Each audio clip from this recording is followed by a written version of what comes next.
ini dari kelompok 4 dengan komunitas Bayam, kami akan membahas tentang edukasi permasalahan bayam yang udah kami wawancarai dari petani kami yang berada di lokasi Marpoyan Damai. Oke, saksikan videonya. Halo teman-teman, pernahkah kalian membayangkan bagaimana rasanya ketika tanaman bayam yang sudah dirawat dengan baik tiba-tiba terkena hama penyakit? Dan biaya pupuk yang semakin mahal dan lahan tanaman yang sering terkena banjir. Permasalahan tersebut merupakan tantangan yang sering dihadapi dalam budidaya bayam.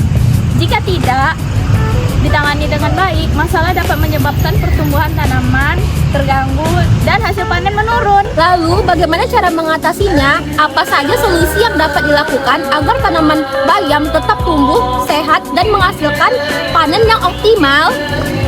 Masalah yang pertama yaitu di hama.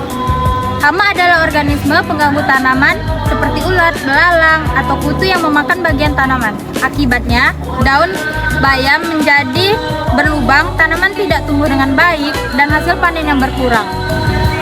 Bayangkan saja jika daun yang seharusnya menjadi bagian yang dipanen terus dimakan oleh hama. Tentunya kualitas dan jumlah hasil panen akan berkurang.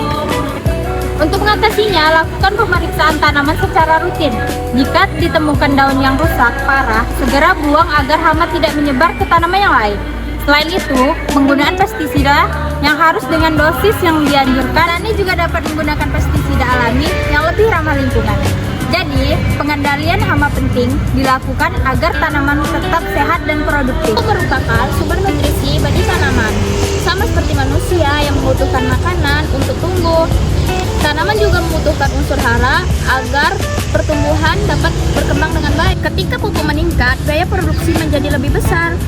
Hal ini dapat mengurangi keuntungan yang diperoleh oleh petani. Salah satu solusi yang dapat dilakukan adalah menggunakan pupuk organik, seperti pupuk kompos dan pupuk kandang. Pupuk organik dapat dibuat dari bahan-bahan yang mudah ditemukan di sekitar lingkungan sehingga lebih hemat biaya.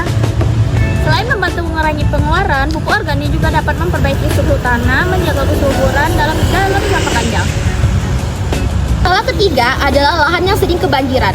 Banjir atau genangan air yang terlalu lama dapat menyebabkan akar tanaman kekurangan oksigen. Akibatnya, akar membusuk dan tanaman menjadi layu bahkan mati.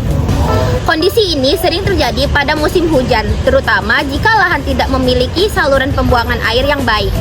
Untuk mengatasi masalah tersebut, petani dapat membuat bedengan yang lebih tinggi. Bedengan adalah gundukan tanah yang digunakan sebagai tempat menanam. Dengan bedengan yang lebih tinggi, tanaman tidak langsung terendam ketika hujan turun deras. Selain itu, petani juga perlu membuat saluran drainase. Drainase adalah saluran yang berfungsi mengalirkan kelembapan air keluar dari lahan. Dengan adanya drainase yang lebih baik, air tidak akan menggenang terlalu lama sehingga tanaman dapat tumbuh lebih sehat. Sekian video edukasi dari kami. Wassalamualaikum warahmatullahi wabarakatuh.